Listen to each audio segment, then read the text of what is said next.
Hello बच्चों। Good evening sir. Good evening sir. Good evening. Good evening. Good evening sir. Good evening बेटा, कैसे हैं आप जय श्री लोग? Ram sir. Good evening sir. पढ़ाई कैसी चल रही है? पढ़ाई कैसी चल रही है? बढ़िया चल रही है ठीक सर। है। मैं होमवर्क क्वेश्चन दे देता हूँ। चलो जी, आज सर के होमवर्क क्वेश्चन दे दो। कौन सा क्वेश्चन होमवर्क क्वेश्चन थे ना तो याद दिलाओ। अच्छा हाँ हाँ, याद, एक तो याद आ रहा है मुझे, डिस्क वाला था। हाँ वो एनुलर डिस्क था, √3r और r था उसका, अंदर वाली का r, बाहर वाली का √3r। चलो फटाफट देखो बेटा, पहले तो रिजल्ट रिवाइज कर लें। रिजल्ट यूज होगा इसमें। भाई हमने पढ़ा था कि एक डिस्क अगर मुझे दे रखी है और जिसमें चार्ज डेंसिटी सिग्मा की है, उसकी एक्सिस पर मैंने एक पॉइंट ले लिया ए जो इससे एक्स के डिस्टेंस पर है, या मैं कहूं कि मैंने ऐसे कनेक्ट किया तो ये एंगल थीटा का है, इसका रेडियस मान लिया आर का है। तो इस ए पॉइंट पर जो इलेक्ट्रिक फील्ड होगी उसका फॉर्मूला था σ/2 इंटू 1 माइनस कॉस थीटा, या जिसको हम लिखते हैं σ/2 into 1 minus x upon x square plus r square का अंडर रूट। क्या याद है? ये लास्ट क्लास में किया था। Yes sir. Yes sir. वह उस क्वेश्चन में यही फॉर्मूला यूज होना है, बाकी कुछ भी नहीं है।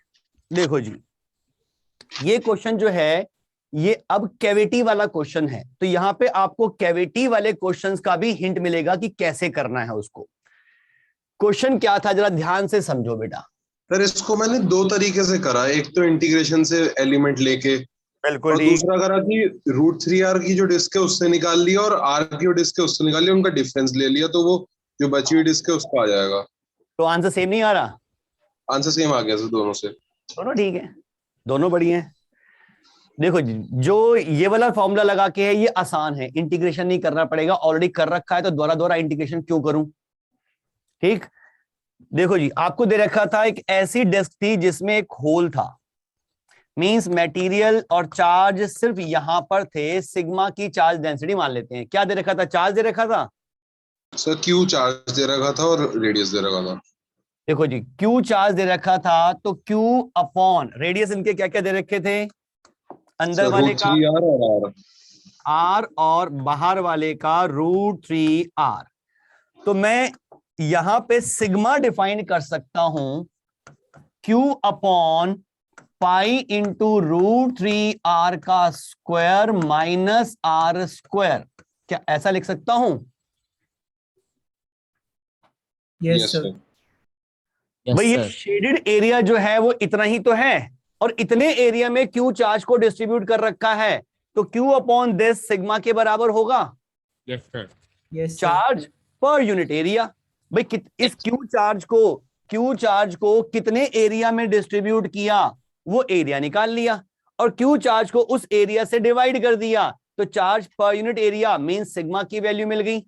सिंप्लीफाई करूंगा तो ये आ रहा है 3 - 1 2, यानी कि Q अपॉन 2 पाई r स्क्वायर की वैल्यू सिग्मा है, जरूरत पड़ेगी यूज कर लेंगे। ठीक, मुझे यहां पे क्या दे रखा था बेटा क्वेश्चन में? सर r डिस्टेंस पे पॉइंट था। r डिस्टेंस पर एक पॉइंट था, और क्या लिखा था यहां पे? क्वेश्चन पढ़ यहाँ दे। पे था कि क्वेश्चन पढ़ देता हूँ। Total charge Q is distributed among the annular disk of radius √3r and inner radius of r. What charge should be kept at center O so that the net electric field at point P should be 0? ठीक है, P पे net electric field 0 चाहिए, और यहां पे charge रखना है, मान लेते हैं स्मॉल q का। ये स्मॉल q निकालना है कितना हो कि इस P पॉइंट पे नेट इलेक्ट्रिक फील्ड 0 हो। तो पहले हम क्या करेंगे, इस डिस्क की वजह से यहां पे इलेक्ट्रिक फील्ड निकालेंगे जो राइट में होगी। अगर मैंने पॉजिटिव मान लिया डिस्क की वजह से, तो Q चार्ज की इलेक्ट्रिक फील्ड लेफ्ट में होनी चाहिए, और क्वांटिटी सेम होगी तो नेट 0 आ जाएगा। तो ये तो क्लियर हो गया कि Q चार्ज जो है वो नेगेटिव होगा। Yes sir. अगर कैपिटल Q को मैं पॉजिटिव ले रहा हूं तो स्मॉल q नेगेटिव होगा। क्या ये बात सबको क्लियर? Yes, sir. Yes. अब देखो इस P पॉइंट, Yes, sir. अब P पॉइंट पे जो इलेक्ट्रिक फील्ड निकालनी है डिस्क की वजह से, दो तरीके हैं। हमने लास्ट क्लास में एक एलिमेंट लिया था रिंग की शेप में, उसकी वजह से इलेक्ट्रिक फील्ड निकाली थी, फिर उसको इंटीग्रेट किया था 0 से R तक। वही काम दोबारा कर सकते हो, लेकिन इंटीग्रेशन 0 से R तक करने की बजाय R से √3R तक करेंगे, Yes, sir. क्योंकि अब चार्ज यहां से यहां तक है। क्या ये बात सबको clear? Yes, sir. Yes, sir. या तो उससे करो, लेकिन इंटीग्रेशन क्यों करते हैं बार बार? जब रिजल्ट निकाल ही लिया हमने तो उस रिजल्ट का यूज क्यों ना करें?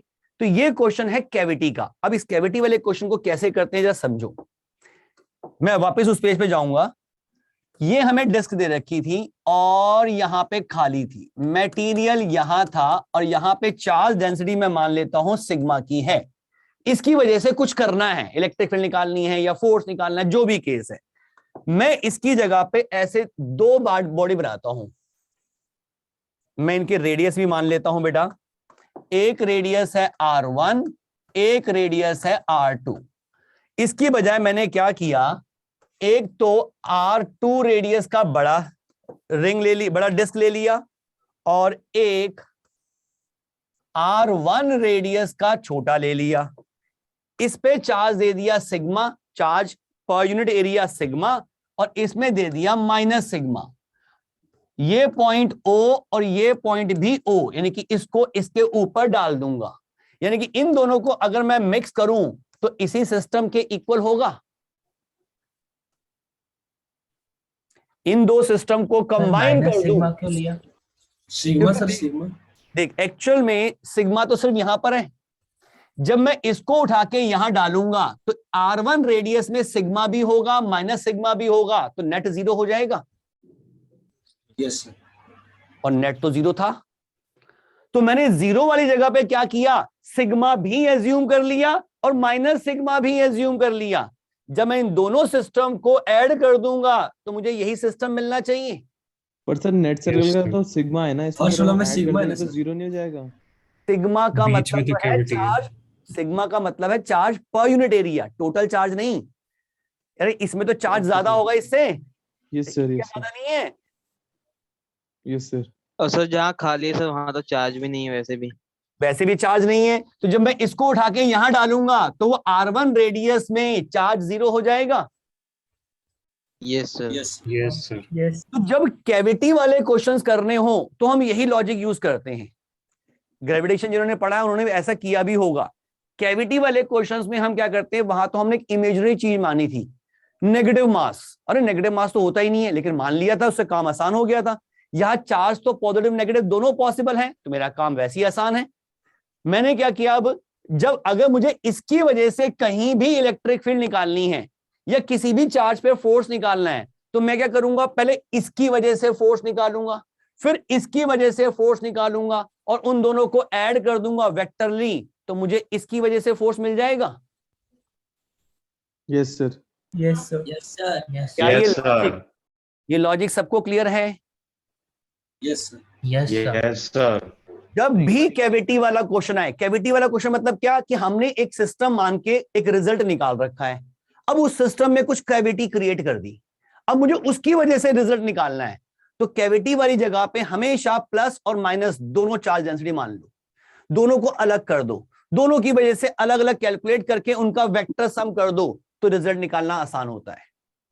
ये कैविटी कैविटी बोल है बेटा, यहाँ पे को मतलब कि इस पार्ट को मैं कैविटी कह रहा हूँ, इस पार्ट को मैं कैविटी कह रहा हूँ, इस पार्ट को कैविटी कह रहा हूँ बेटा। पूरी डिस्क थी जिसमें से इतना पोर्शन काट के निकाल लिया गया, बाकी ये बचा जिसे एनुलर डिस्क कहते हैं।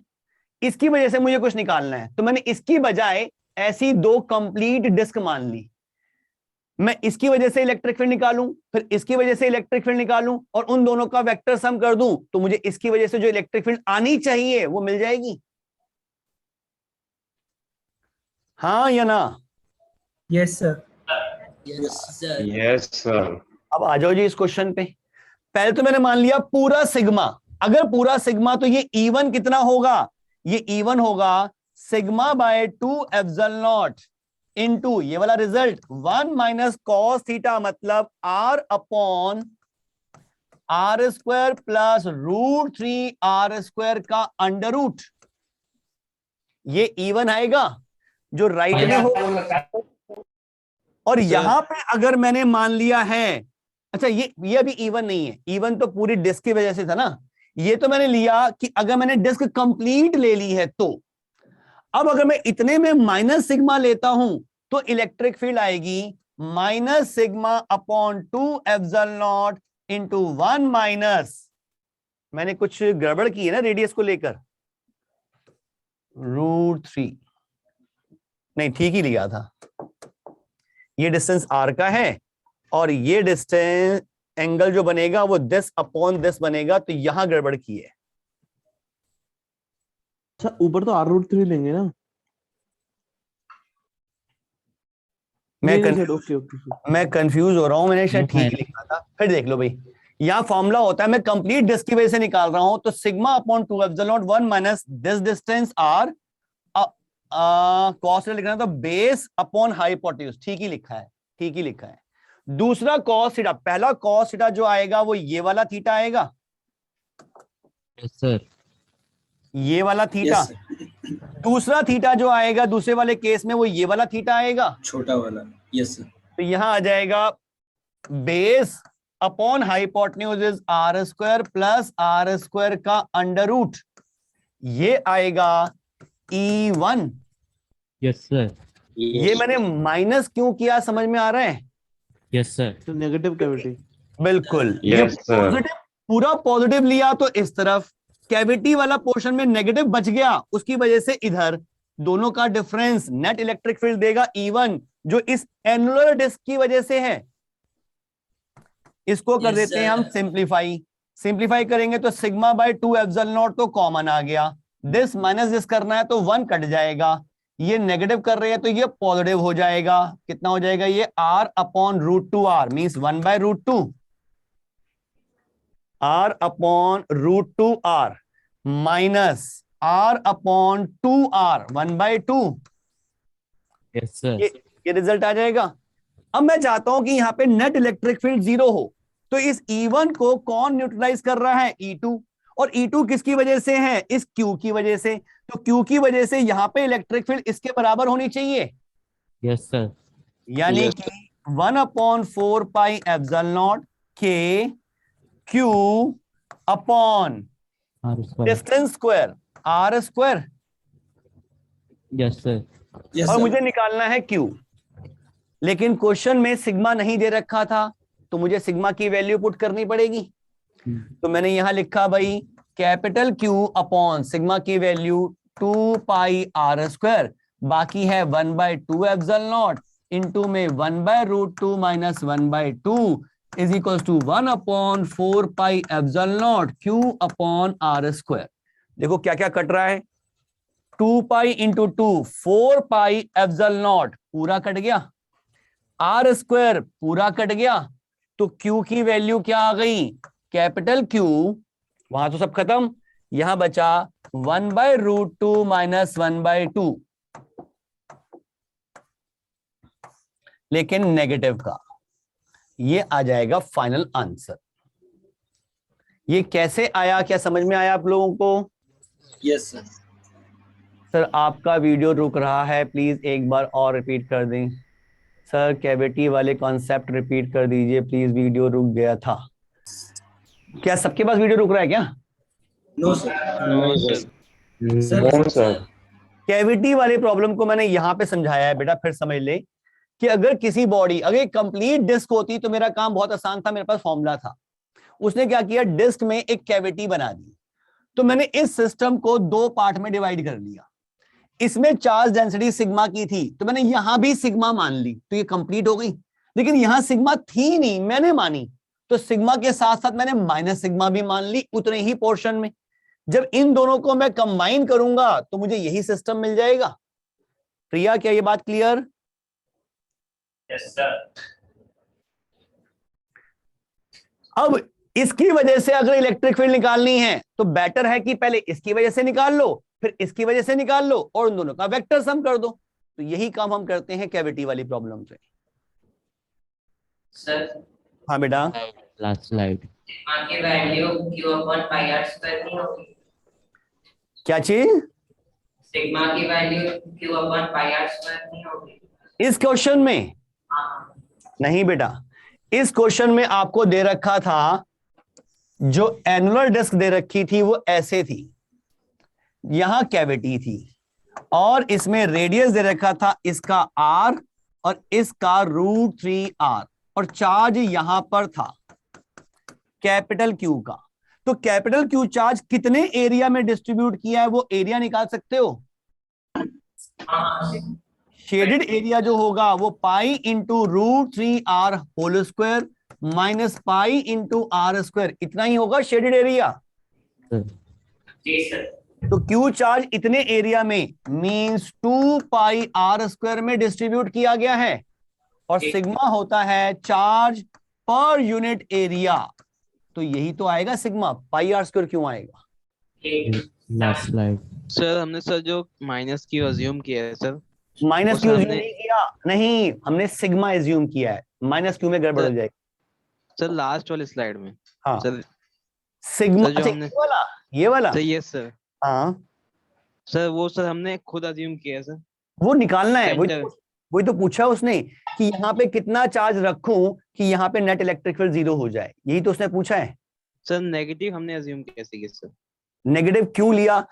अगर ये सारा पॉजिटिव है तो यहाँ पे इलेक्ट्रिक फील्ड राइट डायरेक्शन में होगी, पॉजिटिव से दूर, यस सर। और मुझे नेट 0 चाहिए। इसका मतलब अच्छा, यहाँ सर। जो भी चार्ज रखूं उसकी वजह से इलेक्ट्रिक फील्ड लेफ्ट में होनी चाहिए, और यस सर। लेफ्ट में होने के लिए इसका नेगेटिव होना बहुत जरूरी है। क्या ये बात क्लियर? Yes sir clear. एक क्वेश्चन मैंने और दिया था, क्या दिया था जल्दी बताओ। सर एंगुलर फ्रीक्वेंसी का क्वेश्चन था वो। Yes, हाँ, sir. क्या था, याद दिलाओ कुछ। A small particle minus q charge placed at p on the axis of uniform charge ring. If capital R is very very greater than x. इसका रेडियस कैपिटल आर है, और इसकी एक्सिस पर हमने कोई चार्ज रखा है, यहां पर रखा है माइनस क्यू चार्ज, और इस पे कौन सा चार्ज है? कैपिटल क्यू, सर नहीं, इस पे चार्ज हाँ कैपिटल Q. और इसका हाँ। रेडियस आर है, और ये डिस्टेंस एक्स का है। अब बता आगे क्या लिखा है। If capital R is very very greater than x, particle will perform SHM with angular frequency. Angular frequency निकालनी है। देखो भाई, ये पॉजिटिव चार्ज, ये नेगेटिव चार्ज, तो ये पॉजिटिव चार्ज की वजह से यहां पर इलेक्ट्रिक फील्ड लेफ्ट में होगी। सॉरी गलत बोल गया। पॉजिटिव चार्ज है ना, तो राइट में होगी। चार्ज नेगेटिव है, नेगेटिव चार्ज पर इलेक्ट्रिक फील्ड की वजह से जो फोर्स लगता है वो इलेक्ट्रिक फील्ड के अपोजिट लगता है, यानी कि Yes, इस sir. चार्ज पे जो फोर्स लगेगा वो इधर लगेगा, टुवर्ड्स द सेंटर। और जब ये चार्ज पार्टिकल सेंटर पे आ जाएगा तो उस पे नेट फोर्स 0 हो जाएगा। Yes sir.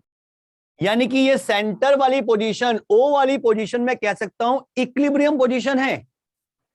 Yes sir. अब सोचो कि यहां पे अगर मैं चार्ज पार्टिकल छोड़ दूं, ये वाला रिंग को मैंने फिक्स कर रखा है, तो ये रिंग इस चार्ज को अट्रैक्ट करेगी अपनी तरफ, ये सेंटर की तरफ जाएगा।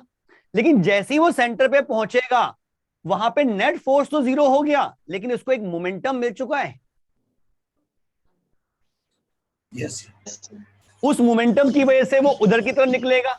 जब ये इधर निकलेगा तो ये रिंग उस माइनस क्यू चार्ज को फिर से अट्रैक्ट करेगा, तो ये जाते जाते जाते कहीं ना कहीं रुकेगा, यस रुकेगा फिर वापस आएगा। तो ये ऑसिलेशन चलते रहेंगे।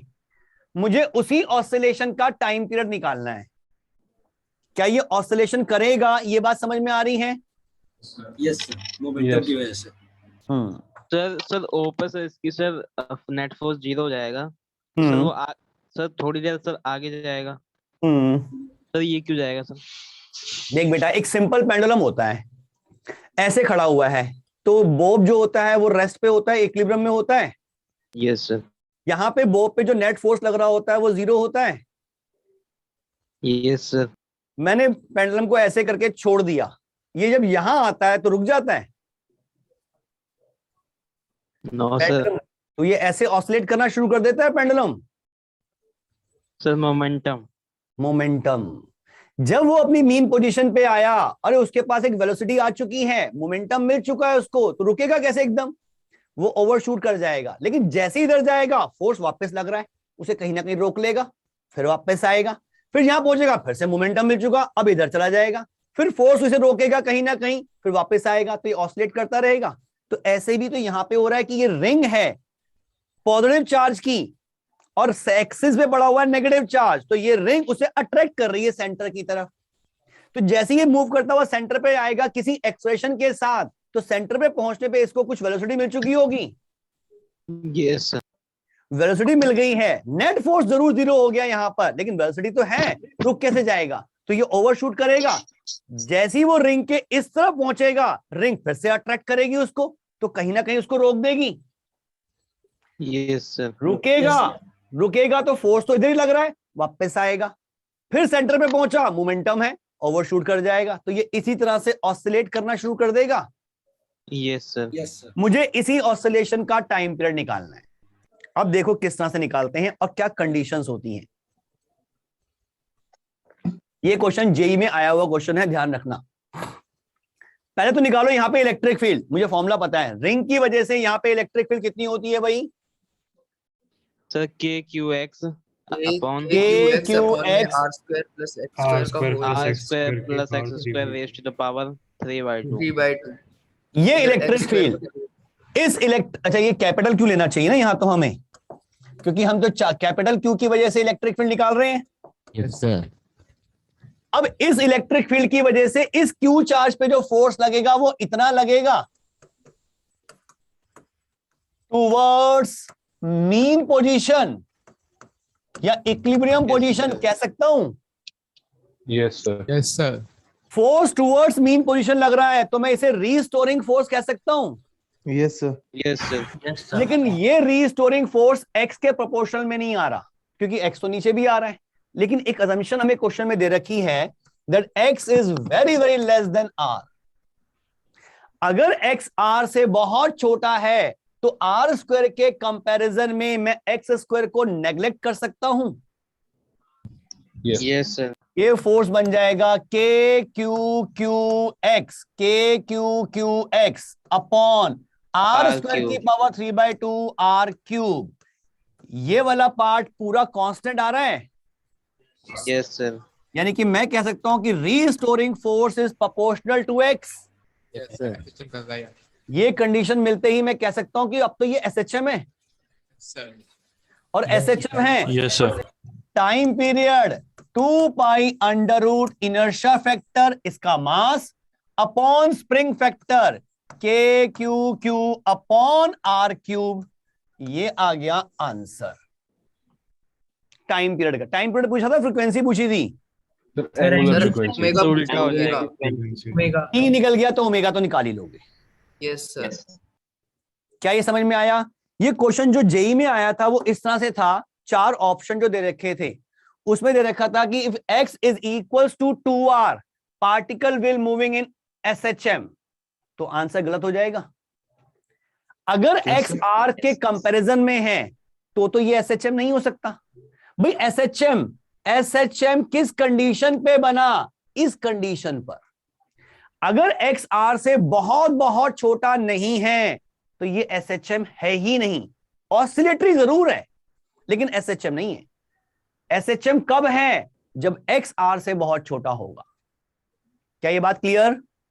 सर एक क्वेश्चन था सर, हमें क्वेश्चन में गिवन नहीं है कि जो रिंग है वो पॉजिटिवली चार्ज है। हाँ बस कोई given नहीं, उसमें लिखा होगा ना, यहाँ क्यू चार्ज और यहाँ माइनस क्यू चार्ज भी तो लिखा होगा। सर नहीं सर, सर क्वेश्चन में बस लिखा कि दी रिंग इज यूनिफॉर्मली चार्ज, बस इतना लिखा है। मतलब ये नहीं लिखा कि पॉजिटिवली चार्ज है कि नेगेटिवली चार्ज। होना सर, वो चाहिए। figure में बना हुआ था। अगर वो भी नेगेटिवली चार्ज होगा तो ये अट्रैक्ट ही नहीं करेगी हाँ, कभी, हाँ, ये तो दूर हाँ, निकल जाता फिर तो। हाँ, निकल जाता। सर तो क्वेश्चन में मेंशन होना चाहिए। बिल्कुल मेंशन होना चाहिए। क्या फिगर में मेंशन नहीं था कैपिटल क्यू? सर फिगर में मेंशन था। फिर तो होना चाहिए भाई, फिगर में दे रखा तो फिर ठीक है। क्लियर है ये क्वेश्चन? इस पार्टिकल का मोशन, ध्यान रखेंगे, इस पार्टिकल का मोशन SHM बन रहा है, लेकिन इस कंडीशन पर, अगर x की वैल्यू r के कंपेरेबल है या उससे बड़ी है तो आप उसे SHM नहीं कह सकते। ऑसिलेटरी जरूर होगा लेकिन SHM नहीं होगा। और अगर x की वैल्यू r के कंपेरेबल या उससे बड़ी है और टाइम पीरियड पूछ लिया तो ये बहुत लंबा क्वेश्चन है, क्योंकि इसका एक्सप्रेशन वेरी कर रहा होगा। मुझे वेरिएबल एक्सप्रेशन वाला कॉन्सेप्ट लेके काइनेमेटिक्स की हेल्प से टाइम पीरियड निकालना पड़ेगा, जो बहुत टाइम कंज्यूमिंग होगा, तो वो आने के चांसेस तो नहीं है, लेकिन कभी टाइम मिला तो मैं वो भी बता दूंगा आपको। ठीक है, ये क्लियर है क्वेश्चन? Yes sir. चलो अभी तक का देखें, इलेक्ट्रिक फील्ड में हमने क्या क्या किया है। एक रिजल्ट तो हमने लिख भी लिया डिस्क का, ये डिस्क का रिजल्ट था। रिंग का रिजल्ट भी मैंने लिख दिया, यूज कर लिया। इसके अलावा हमने लास्ट क्लास में एक लास्ट डेरिवेशन किया था, स्टेट वायर की वजह से कहीं पे इलेक्ट्रिक फील्ड निकालनी हो, जरा उसको हम थोड़ी उस चीज में मास्टरी कर लेते हैं, थोड़ा समझ लेते हैं कि वो इलेक्ट्रिक फील्ड किस डायरेक्शन में होगी, कितने मैग्नीट्यूड की होगी, कुछ और केस आ जाए तो उसे कैसे कैलकुलेट करें उस फॉर्मूले की हेल्प से। देखें भाई, मैं लेके चल रहा हूं पहले वही केस जो हमने लिया था कि एक लाइन चार्ज है जिसमें हमने चार्ज यूनिफॉर्मली डिस्ट्रीब्यूट कर रखा है और चार्ज डेंसिटी है लैम्डा की।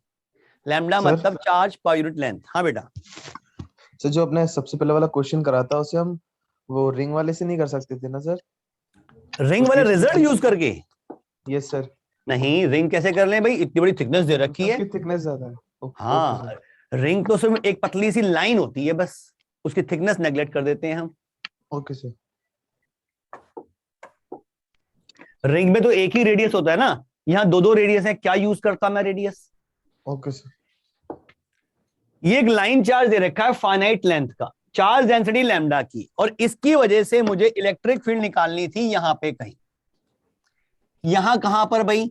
मैंने यहां से परपेंडिकुलर ड्रॉ किया, ये डिस्टेंस माना r, इस पॉइंट को इसके दोनों एंड से कनेक्ट किया, ये एंगल θ1 और ये एंगल θ2 लिया, ये पॉइंट P। तो इस P पॉइंट पे मैंने दो तरह की इलेक्ट्रिक फील्ड डिफाइन की थी, एक कहा था इस तरफ E परपेंडिकुलर और एक दिखाया था E पैरेलल। तो E पैरेलल के लिए मैं थोड़ा सा इस फिगर में चेंज कर लूं, पहले तो मुझे ये हटाना पड़ेगा, चलो कोई बात नहीं। यहां पे एक रेफरेंस लाइन, ये P पॉइंट, इस वायर को थोड़ा सा एक्सटेंड करें और येलो कलर से ऐसे ज्वाइन कर दें, ये एंगल θ1, चार्ज डेंसिटी हमें लैम्डा दे रखी है और ये डिस्टेंस r। एक तो मैंने E परपेंडिकुलर शो की और दूसरी इलेक्ट्रिक फील्ड इस तरफ है E पैरेलल। ठीक, E परपेंडिकुलर का फॉर्मूला तो आसान था भाई, E परपेंडिकुलर का फॉर्मूला हमारे पास आया था k lambda by r into sine θ1 plus sine θ2। पहले तो E परपेंडिकुलर को ही समझ लो। E परपेंडिकुलर मतलब जो वायर स्ट्रेट वायर के परपेंडिकुलर है, लेकिन स्ट्रेट वायर के परपेंडिकुलर इधर है तो इधर भी तो हो सकती थी, इधर ही क्यों बनाई? नेगेटिव होता, चार्ज नेगेटिव। ये बात समझ में आ रही है सबको? Yes yes sir. ये चार्ज पॉजिटिव है, इसलिए E परपेंडिकुलर वायर से दूर की तरफ है। ठीक, अब बात करें E पैरेलल की, तो E पैरेलल का जो फॉर्मूला था वो था k lambda by r cos θ2 minus cos θ1, यही था। Yes sir. अब इसमें बड़ा कंफ्यूजन रहता है कि मुझे वायर ऐसे दे रखी है, मैं इसको उल्टा घुमा के इधर कर लूं तो θ2 नीचे चला जाएगा, θ1 ऊपर चला जाएगा, मैं θ1 किसको मानूं, θ2 किसको मानूं, बड़ा ही कंफ्यूजन है। तो एक सिंपल सा लॉजिक समझो, कॉस का जो फंक्शन होता है वो डिक्रीजिंग होता है, ये सबको पता है। Yes sir. यस। 0 से π/2 तक की ही बात अगर मैं कर लूं, 0 से 90 डिग्री तक, जैसे जैसे एंगल बढ़ता रहता है कॉस की वैल्यू 1 से 0 की तरफ कम होती रहती है। Yes sir. यस। तो इन θ1 θ2 में से जो बड़ा है, θ1 θ2 में से जो बड़ा है उसको बाद में यूज करो, जो छोटा है उसे पहले यूज कर लो, या छोड़ो कंफ्यूजन, मैग्नीट्यूड ही लगा दो, मॉडुलस, टेंशन ही खत्म कि कौन सा θ1 लेना है कौन सा θ2 लेना है। आपने आप निकलाएगा, एक को θ1 पुट कर, एक को θ2 पुट कर, नेगेटिव आएगा तो हम इसे पॉजिटिव बना देंगे। यहां तक का लॉजिक क्लियर? ये तो निकल जाएगा मैग्नीट्यूड, लेकिन उस ई पर पैरेलल की डायरेक्शन रखूं कहां, ऊपर या नीचे? इसके लिए बहुत सिंपल सा लॉजिक है। देख पहले तो लॉजिक समझ, मैंने जो फिगर बनाई है उसमें ये पोर्शन छोटा रखा है और ये पोर्शन बड़ा रखा है। इस छोटे पोर्शन की इफेक्टिव इलेक्ट्रिक फील्ड कुछ इस तरफ होगी। यस सर, यस इस छोटे पोर्शन की इलेक्ट्रिक फील्ड इफेक्टिवली इधर कहीं हो सकती है, और इस बड़े पोर्शन की इलेक्ट्रिक फील्ड इस तरफ कहीं हो सकती है। बड़ा पोर्शन है तो ये ज्यादा होगा, ये कम होगा, यानी कि इन दोनों का रिजल्टेंट का अगर मैं पैरेलल वाला कंपोनेंट देखूं तो वो ऊपर की तरफ ही आएगा। यस सर, यानी कि जिस तरफ छोटा पोर्शन है, जिस तरफ छोटा पोर्शन है, ई पैरेलल उसी तरफ आएगा। Yes sir, yes sir, yes sir. लेकिन तब जब वो चार्ज पॉजिटिव हो या नेगेटिव में भी चलेगा? सर दोनों में चलेगा, हो जाएगा, दोनों में चलेगा। नहीं सर, नेगेटिव में उल्टा हो जाएगा, नेगेटिव उल्टा हो जाएगा नेगेटिव में उल्टा हो क्योंकि जाएगा। सर इलेक्ट्रिक फील्ड की डायरेक्शन चेंज हो जाती है ना उसमें। बिल्कुल, अगर ये नेगेटिव होता और मुझे यहां पर इलेक्ट्रिक फील्ड निकालनी है, ये पोर्शन छोटा ये बड़ा, छोटे की वजह से इलेक्ट्रिक फील्ड छोटी इस तरफ, इसकी इफेक्ट, और इस बड़े पोर्शन की वजह से इलेक्ट्रिक फील्ड इधर बड़ी, तो नेट जो आएगी वर्टिकल कंपोनेंट नीचे की तरफ नीचे आ आएगा। जाएगी। यस सर, नीचे आ जाएगी। लॉजिकली निकाल सकते हो। नहीं पर यस सर, उल्टा हो जाएगा। जनरली इनकी जरूरत पड़ेगी नहीं, क्वेश्चन जो आते हैं वो सिमेट्रिकल आते हैं, लेकिन फिर भी गलती से आ जाए तो डायरेक्शन तो विजुलाइज कर सकते हो। और मैग्नीट्यूड निकालने के लिए मॉडुलस लगा दो, कोई फर्क नहीं पड़ रहा, मैग्नीट्यूड तो हमेशा पॉजिटिव होता है, तो मैंने मॉडुलस लगा के टेंशन ही खत्म कर दी कि कौन सा θ1 लूं कौन सा θ2 लूं, कुछ भी ले लो, एक को θ1 मान लेते हैं, एक को θ2 मान लेते हैं, काम खत्म। क्या ये बात clear? Yes sir, Yes, sir. Yes sir. पहला तो ये फॉर्मूले ध्यान रखने हैं, डायरेक्शन का कॉन्सेप्ट ध्यान रखना है। किसी को इस डायरेक्शन के कॉन्सेप्ट में दिक्कत है तो पूछ लो अभी। सर एक बार पैरेलल वाला डायरेक्शन रिपीट कर सकते हो क्या? बिल्कुल कर सकता हूँ, फिर सुन ले, फिर सुन लो बेटा। देखो इसको दूसरे लॉजिक से समझो जरा। अगर मैं एक वायर लूं, positively charge wire, charge density lambda की, मैंने क्या किया, इसके सिमेट्रिकली यहां पर एक पॉइंट ले लिया P, सिमेट्रिकल पॉइंट में जितना पार्ट ऊपर एग्जैक्टली उतना ही पार्ट नीचे भी ले लिया, बराबर बराबर, यानी कि इसके परपेंडिकुलर बाइसेक्टर पे पॉइंट P है। तो इस P पॉइंट पे अगर देखोगे तो E परपेंडिकुलर तो इसी तरफ आएगा, लेकिन E पैरेलल किस तरफ आएगा? तो जीरो हो जाएगा क्योंकि वो सिमेट्रिकल है। जीरो हो जाएगा। मींस इसकी इलेक्ट्रिक फील्ड और इसकी इलेक्ट्रिक फील्ड के वर्टिकल कंपोनेंट कैंसिल हो गए, पैरेलल वाले कंपोनेंट कैंसिल हो गए। Yes sir, yes sir. अब आपने क्या किया, यहां से थोड़ी सी वायर और लगा दी, इसने तो इसको कैंसिल कर लिया था, यहां से यहां तक ने तो यहां से यहां तक को कैंसिल कर दिया था, पैरेलल वाले की बात कर रहा हूं, लेकिन इसको तो कोई कैंसिल नहीं कर रहा। इसकी जो भी इलेक्ट्रिक फील्ड आएगी उसका पैरेलल वाला कंपोनेंट ऊपर की तरफ होगा। यस सर, यानी कि कंफर्म हो गया कि ई पैरेलल ऊपर आना चाहिए। Yes sir. क्या ऐसा सोच सकते हो आप? ठीक है, यस सर, Yes, sir. तो पॉजिटिव चार्ज वाले में जो छोटा है उसकी तरफ, नेगेटिव चार्ज वाले में जो बड़ा है उसकी तरफ पैरेलल कंपोनेंट होगा। चलें आगे। Yes sir, Yes, sir. अब ये केस तो हो गया कि भाई जो पॉइंट है वो लाइन के बीच में ही कहीं है, तो मैं ये फॉर्मूला लगा के आराम से काम कर लूं। लेकिन एक केस चेंज करते हैं।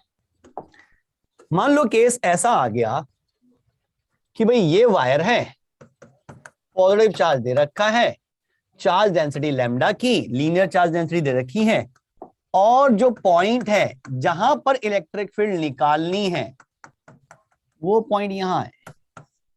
ये परपेंडिकुलर डिस्टेंस r का है, और मैं इसको यहां पे ज्वाइन कर दूं और यहां ज्वाइन कर दूं। सपोज ये एंगल आ रहा है 30 डिग्री का और ये एंगल आ रहा है 15 डिग्री का, और मुझे इस P पॉइंट पे इलेक्ट्रिक फील्ड निकालनी है। अब तो इंटीग्रेशन में तो हमने क्या किया था, -θ1 से +θ2 तक, तब हमें वो रिजल्ट मिले थे।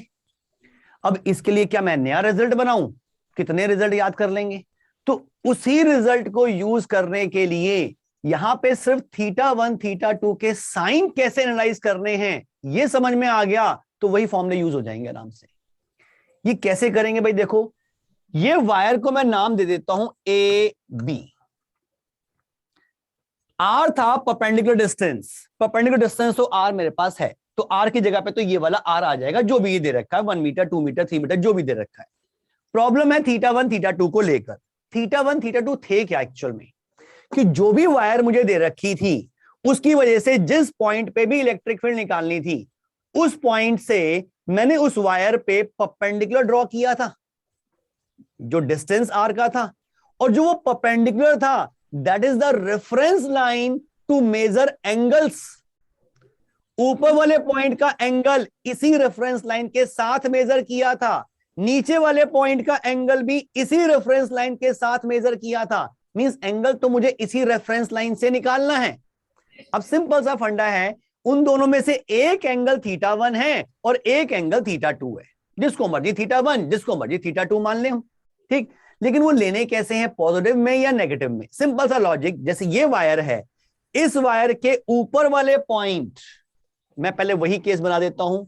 ये वायर मान लो AB है और मुझे यहां पर इलेक्ट्रिक फील्ड निकालनी है, तो मैंने परपेंडिकुलर ड्रॉ किया। This is the reference line to measure angle for top most point and bottom most point.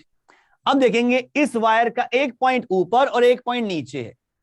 ऊपर वाले पॉइंट का एंगल मेजर करने के लिए अगर रेफरेंस लाइन से आपको ऊपर ही जाना पड़ रहा है तो आप पॉजिटिव में लेंगे। नीचे वाले पॉइंट का एंगल मेजर करने के लिए रेफरेंस लाइन से नीचे ही जाना पड़ रहा है तो आप पॉजिटिव लेंगे। अगर उल्टा काम करना पड़ जाए तो एंगल नेगेटिव में लेंगे। सर जो नीचे जाते तो नेगेटिव लेते हैं ना? नहीं, अरे वो इंटीग्रेशन में लिमिट लगाई थी, मेरी बात समझ। इसमें अगर ये 30 डिग्री होता और ये 60 डिग्री होता, मान लो ये 30 और 60 होता, तो मैं यहां पे θ1 की जगह पे 60 पुट करता या -60 पुट करता? 60 पुट करते। -60 तो पुट नहीं करता। No sir.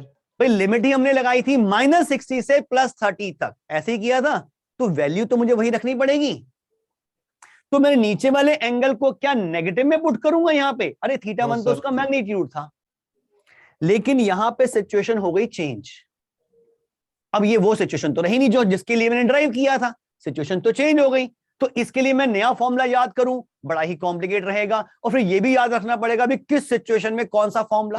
उसके लिए एक सिंपल सा लॉजिक, आपने जो θ1 θ2 डिफाइन किए थे उसको इस तरह से देखो कि नीचे वाले पॉइंट का एंगल मेजर करने के लिए नीचे जा रहे हो तो पॉजिटिव, ऊपर के लिए ऊपर ही जा रहे हो तो पॉजिटिव। लेकिन ऊपर के लिए नीचे जाना पड़ जाए और नीचे के लिए ऊपर जाना पड़ जाए तो नेगेटिव में लेना है।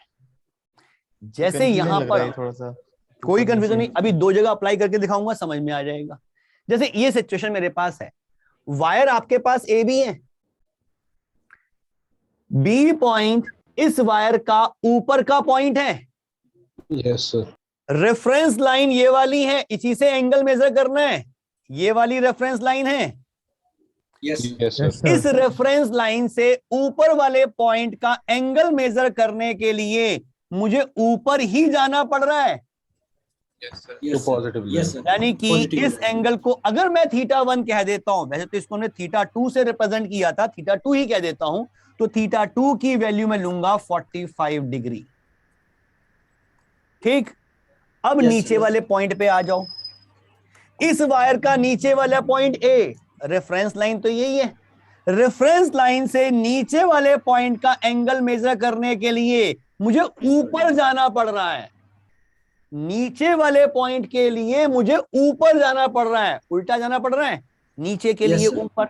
तो मैं अब θ1 की वैल्यू 30 ना लेकर -30 ले लूं और उसी फॉर्मूले में पुट कर दूं तो मेरा आंसर आ जाएगा। मुझे दोबारा इंटीग्रेशन करके दोबारा रिजल्ट बनाने की जरूरत नहीं है। सर एक बार रिपीट कर दो प्लीज। स्टेटमेंट लिखा दो।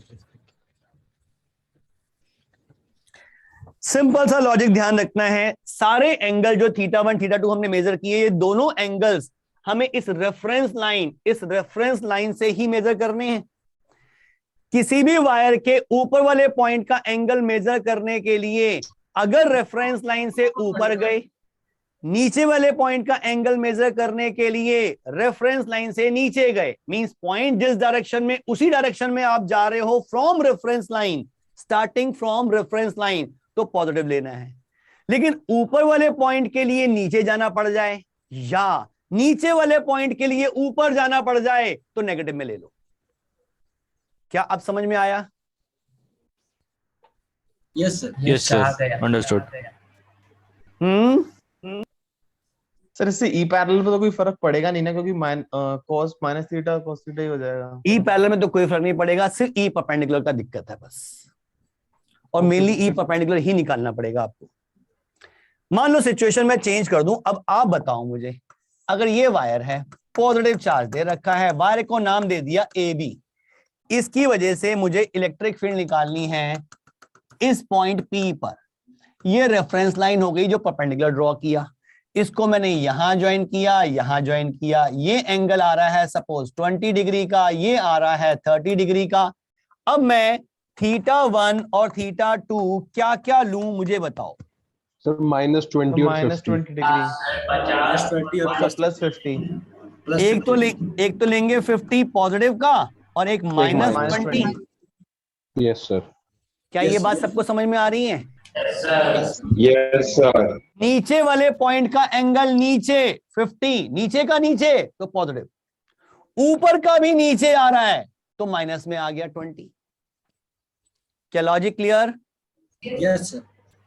सर ये लॉजिक क्लियर है। एक अप्रोच पूछनी थी, जैसे हमने भी पीछे कैविटी वाली प्रॉब्लम करी थी, क्या हम इसमें भी ऐसा कर सकते हैं कि मतलब पूरी लाइन को एक बार हम पूरी लाइन को मान ले, एक बार थोड़ी लाइन को मान ले?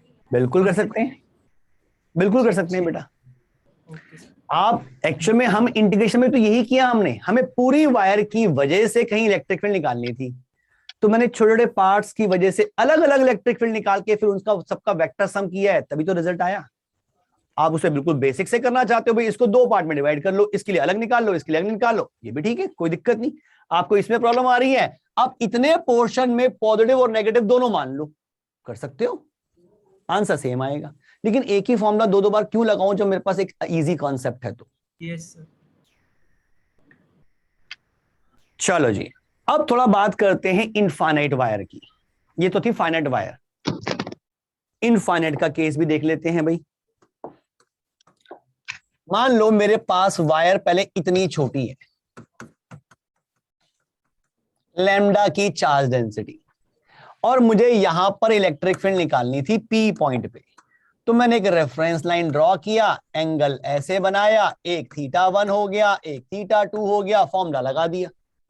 मैंने कहा जी वायर को ऊपर से थोड़ा सा लंबा कर दो, मैंने और लंबी कर दी वायर, ऊपर लंबी की तो ये ऊपर वाला एंगल बड़ा हो जाएगा। Yes sir. इसे और बड़ा कर दूं ऊपर, और बढ़ाते बढ़ाते इंफिनिटी पे ले जाऊं तो ये θ2 जो मैंने लिखा हुआ है ये कितना हो जाएगा? π/2 टेंडिंग टू। बिल्कुल, अगर मैं इंफिनिटी कह रहा हूं तो मैं इसको π/2 कह सकता हूं। और ऐसे ही इसको मैं नीचे ले जाऊं तो ये वाला एंगल भी π/2 का कर दूंगा। Yes sir. यानी कि अगर मुझे एक इनफाइनाइट Yes, sir. वायर, एक इनफाइनाइट वायर जिसमें चार्ज चल के नहीं रहा भाई, एक इनफाइनाइट वायर जिसमें हमने यूनिफॉर्मली चार्ज डिस्ट्रीब्यूट कर रखा है, लैम्डा चार्ज डेंसिटी का। उसकी वजह से किसी पॉइंट ए जो आर के डिस्टेंस पे है, यहां पे इलेक्ट्रिक फील्ड निकालनी है, तो मैं θ1 और θ2 दोनों को 90 डिग्री ले लूं। पैरेलल तो खत्म हो जाएगा इसमें। तो इसमें सिर्फ ई परपेंडिकुलर रह जाएगा, ई पैरेलल तो खत्म ही हो जाएगा। तो नेट इलेक्ट्रिक फील्ड इधर ही बचेगी, परपेंडिकुलर वाली। यस ई पैरेलल में तो आता है cos θ2 माइनस cos θ1। अरे दोनों 90 90, दोनों जीरो खत्म, ई परपेंडिकुलर बचा।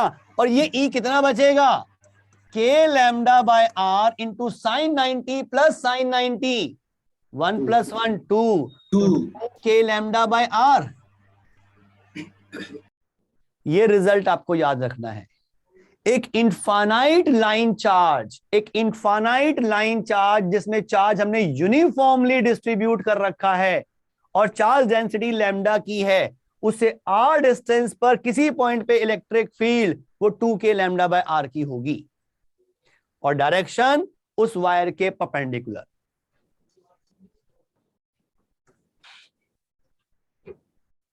क्या ये रिजल्ट क्लियर? Yes sir.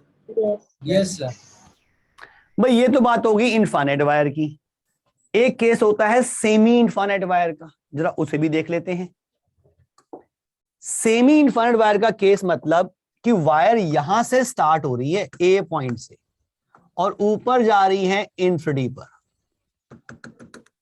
दूसरा एंड नहीं पता कहां है, बहुत दूर है। तो चार्ज है बेटा, एक एंगल 90 होगा और दूसरा एंगल, तो दूसरा एंगल पॉइंट की लोकेशन देख के पता लगेगा। बिल्कुल। तो अगर मुझे यहां पर इलेक्ट्रिक फील्ड निकालनी है किसी पॉइंट P पर जो R के डिस्टेंस पे है, तो रेफरेंस लाइन तो यही हो जाएगी। इस केस में θ1 0 डिग्री और θ2 को 90 डिग्री लिख सकता हूं। Yes, sir. Yes sir. Yes, sir.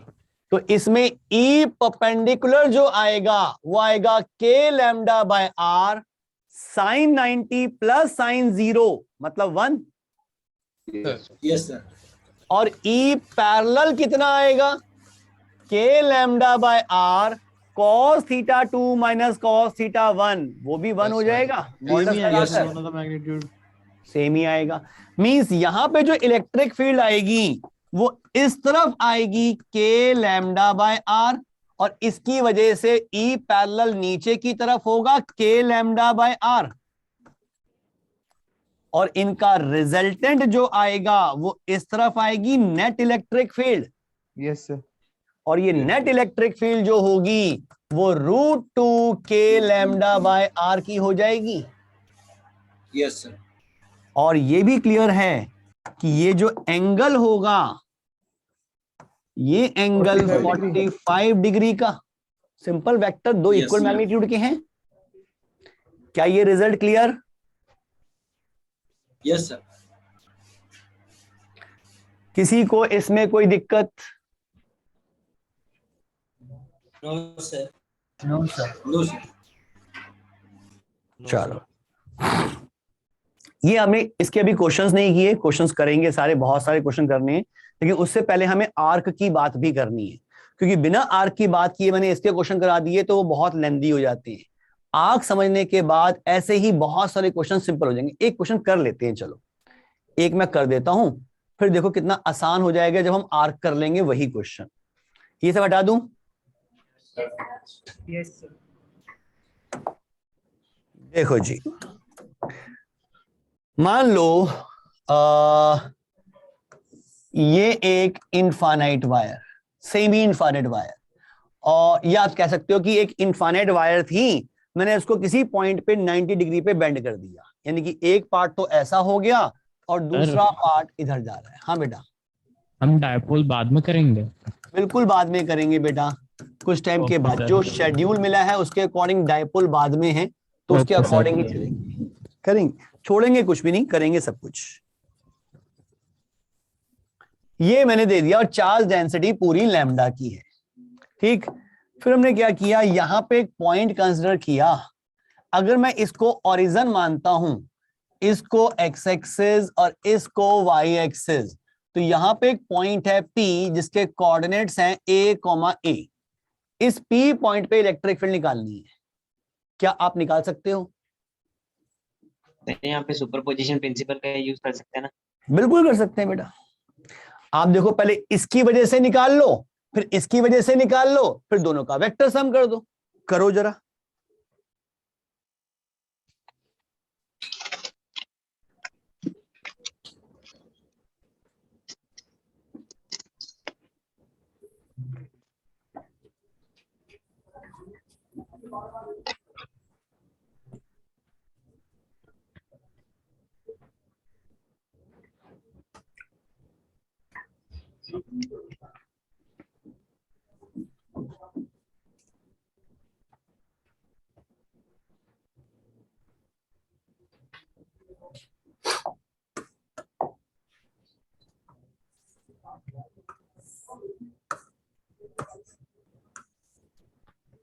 मैंने कुछ रेफरेंस लाइन ड्रॉ कर दी हैं।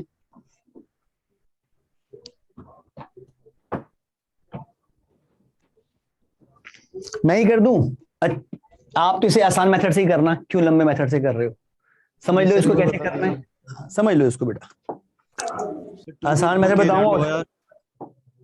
कितना? Sir 2√2 k lambda by r. एक मिनट, यहां से है तो ये क्यू के q by a square upon 3π/2 into after school two sine 3π/4 π/4 1/√2 √2। क्या ये आ रहा है? No sir. आपका क्या आ रहा है?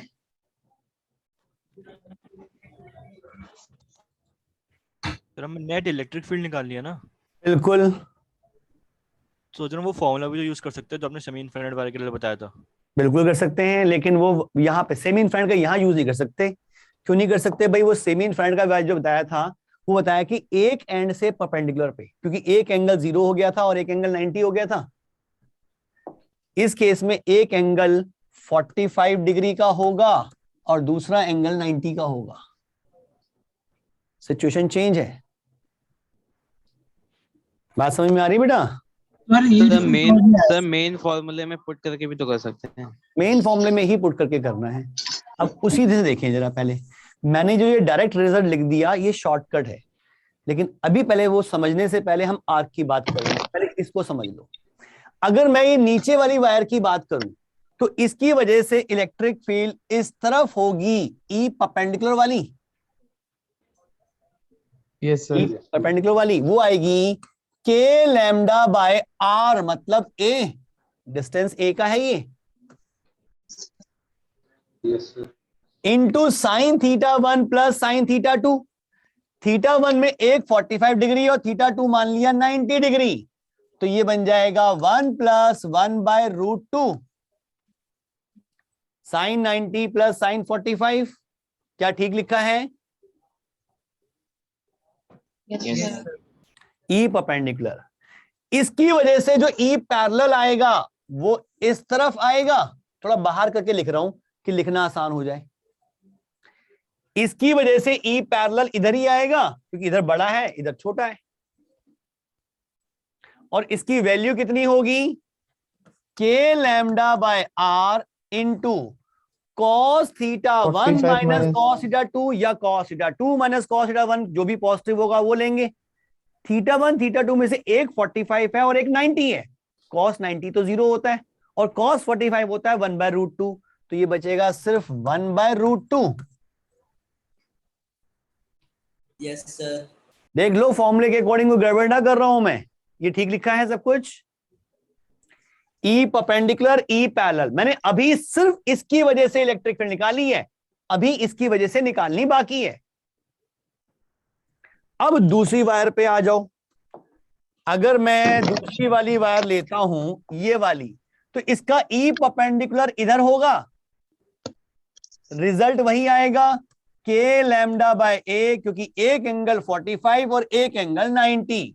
1 + 1/√2 और इसका ई पैरेलल नीचे की तरफ आएगा और वो आएगा k λ/r इंटू 1/√2। क्या ये सब चीजें सही लिखी हैं? सर ये ए होगा आर की जगह।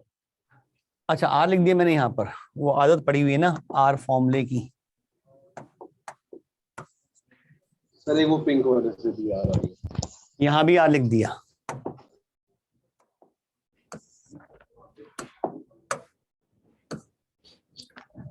कोई और प्रॉब्लम इसमें? अब ये 4 वेक्टर मिल गए, इन 4 वेक्टर्स का रिजल्टेंट निकालना है। यस तो सर, पहले देखें, ये राइट और लेफ्ट ये सब्ट्रैक्ट हो जाएंगे। हो जाएंगे sir. K lambda in by दोनों हो का जाएगा। रिजल्टेंट राइट में रहेगा, दिस माइनस दिस, तो 1/√2 तो कट जाएगा, Yes, k sir. λ/a। और इन दोनों का रिजल्टेंट ऊपर की तरफ रहेगा, same k λ/a। Yes sir. तो नेट जो आएगा वो इस तरफ आएगा, √k λ/a। Yes sir. एक मैंने आंसर जो दिया था वो मैंने शायद क्यू की फॉर्म में लिख दिया था, वो लैम्डा की फॉर्म में चेंज नहीं किया। मैंने आंसर लिखा था KQ/A² इंटू था 1/√2 इंटू 3π/2। इसमें Q का मतलब यहां पर होगा लैम्डा इंटू लेंथ 2πr का 2πa का 3/4। जरा इसको सिंप्लीफाई करें, क्या मिलेगा? पाई कैंसिल, एक a कैंसिल, 3 से 3 कैंसिल, 3 से 3 कैंसिल, 2 से कैंसिल किया 2, इस 2 से ये 2 कैंसिल, बचा क्या? k λ√2 नीचे बच रहा है। लिख कैसे दिया आपने? कुछ तो गड़बड़ की है भाई यहाँ पे, आंसर तो यही आना चाहिए। सर वो 4 से आपने कट कर दिया। है बेटा? सर वो आपने 4 से कट कर दिया, 2 5/2 वो तो डिनोमिनेटर में है ना। दोबारा लिख लेते हैं एक बार। मेरा फॉर्म आंसर आ रहा था KQ/रेडियस a², इनटू में साइन ऑफ 3π/4 कितना होता है? साइन 3π/4 तो 1/√2 1/√2 अपॉन 3π/2 इनटू, अब ये Q को चेंज करना है तो Q को हटाया, उसकी जगह लिखा लैम्डा इंटू लेंथ। लेंथ होगी r थीटा इज 3π/2, तो ये 3π/2 से पूरा कैंसिल हो जाएगा, एक a कैंसिल हो जाएगा, k λ/√2। साइन 3π/4 लिया और यहाँ पे सर नीचे वो 3π/4 होगा। ओहो हो यहाँ 2 लिख दिया, 4 था तभी गड़बड़ हो रही थी। ये कटेगा तो √2 और ये √2 ऊपर जाएगा तो आंसर आ जाएगा। मींस इतना बड़ा करने की बजाय मैं बहुत जल्दी आंसर निकाल सकता हूं, ये हम सीखेंगे आर्क की हेल्प से। अभी के लिए तो ये आप प्रोसेस समझ में आ रहा है? जो ये प्रोसेस की है सर ये भी कंपैरेटिवली इजी यस लग रहा सर। है। अभी तो आसान लग रहा है। लो नेक्स्ट क्वेश्चन, फिर एक और कर लो। फिर वही इनफाइनाइट वायर थी, उसका एक पोर्शन तो ऐसे है, दूसरे पोर्शन को ऐसे बेंड कर दिया मैंने अल्फा एंगल पर। सर वो एंगल निकालने में थोड़ा टाइम लगेगा। पूरे में अब एंगल डायरेक्शन निकालने में पागल हो जाओगे।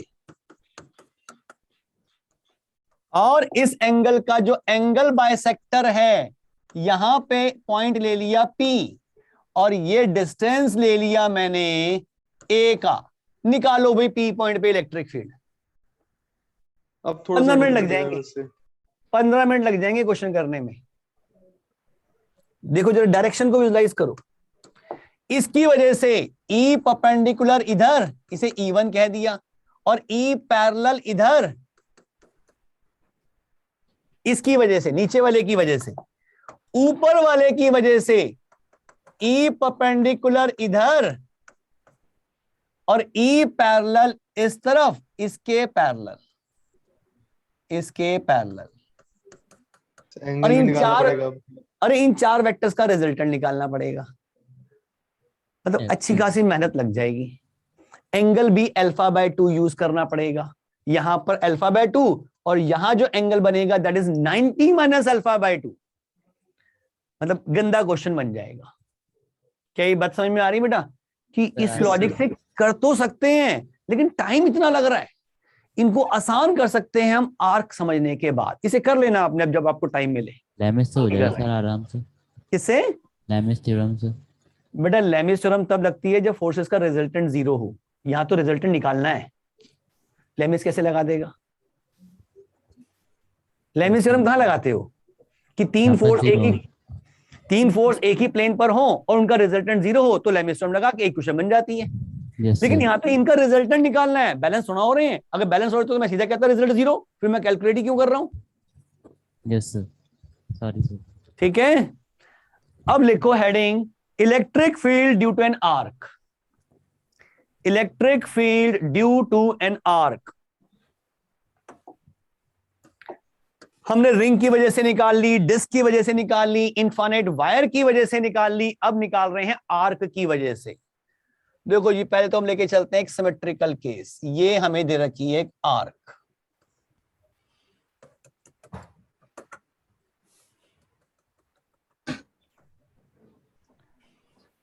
इस आर्क का रेडियस है स्मॉल आर, ये रेडियस, और ये उसका सेंटर, इस आर्क का सेंटर। और यहां सेंटर पे जो एंगल बन रहा है ये बन रहा है सपोज अल्फा का, एंगल अल्फा का बन रहा है।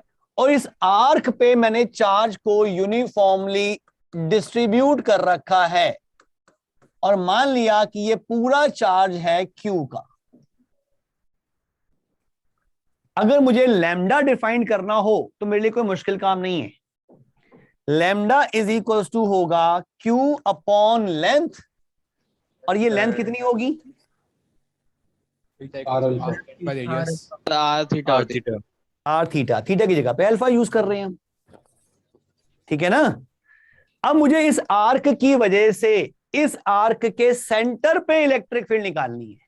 तो लॉजिक क्या यूज करते हैं? देखो भाई, काम को आसान करने के लिए हम इस एंगल का एक एंगल बाइसेक्टर ड्रॉ कर देते हैं। ये जो एंगल बाइसेक्टर है इसको मैंने ले लिया रेफरेंस लाइन, इसे ले लिया रेफरेंस लाइन, क्योंकि इसके इधर जितना चार्ज इधर भी उतना ही चार्ज। ठीक, मेरे लिए काम करना आसान हो जाएगा। कैसे आसान हो जाएगा? देखो भाई, इस रेफरेंस लाइन से, ध्यान से देखना बेटा, इस रेफरेंस लाइन से थीटा एंगल पर एक छोटा सा एंगल एलिमेंट डी थीटा का लिया, यानी कि इससे मैंने थीटा एंगल बनाया और फिर एक छोटा सा एलिमेंट डी थीटा लिया। मींस एक्चुअल में एलिमेंट तो ये वाला हुआ, क्योंकि चार्ज तो सिर्फ यहीं पर है, बीच में तो कोई चार्ज नहीं है। लेकिन रिंग में, आर्क में एलिमेंट लेने का प्रोसेस तो यही होता है, थीटा एंगल पे डी थीटा ले लो। तो थीटा एंगल पे डी थीटा का एलिमेंट लिया, इस एलिमेंट की लेंथ कितनी होगी बेटा? Length R D theta, R D theta, बिल्कुल ठीक है। अगर चार्ज डेंसिटी लैम्डा की है, अगर चार्ज डेंसिटी लैम्डा की है तो इस एलिमेंट पे चार्ज कितना होगा? लैम्डा से मल्टीप्लाई, बस इसको लैम्डा से मल्टीप्लाई कर देंगे। This is the charge on this element, और ये एलिमेंट इतना छोटा है कि मैं इसको पॉइंट चार्ज की तरह यूज कर सकता हूं। Yes sir. तो इस पॉइंट चार्ज की वजह से यहां पे इलेक्ट्रिक फील्ड इस डायरेक्शन में होगी D E, positive charge away from positive charge. इस डीई की वैल्यू कितनी होगी भाई? K lambda R D theta by R square, बिल्कुल, K q upon R square. ठीक लिखिए इलेक्ट्रिक फील्ड। Yes, अब अगर मैं एलिमेंट चेंज करता हूं तो इलेक्ट्रिक फील्ड की डायरेक्शंस अलग अलग आएंगी। तो काम को आसान करने के लिए क्या किया? जैसा एलिमेंट यहां लिया था, हाँ बोलो, कुछ कहना चाह रहे थे? इसको रिजॉल्व कर देंगे। क्यों करें, एक आसान काम भी है, रिजॉल्व करेंगे, लेकिन एक ऐसा केस देते हैं कि कुछ वेक्टर कैंसिल ही हो जाए। जैसा एलिमेंट यहां लिया एग्जैक्टली ऐसा एलिमेंट मैं यहां ले लूं, यानी कि एट ए टाइम वही दो एलिमेंट का कॉन्सेप्ट। D theta theta. इसकी वजह से इस पॉइंट पे इलेक्ट्रिक फील्ड इस तरफ होगी हॉरिजॉन्टल वाले कैंसिल हो जाएंगे और ये उसका रेफरेंस लाइन। एंगल भी देख लो भाई, ये एंगल थीटा तो ये भी थीटा और ये भी theta, vertically opposite vertically opposite. तो इन दोनों डीई के साइन कंपोनेंट्स कैंसिल हो जाएंगे। Yes sir. और दोनों के कॉस जो बचेंगे इस एंगल बाइसेक्टर के अलोंग ही बचेंगे।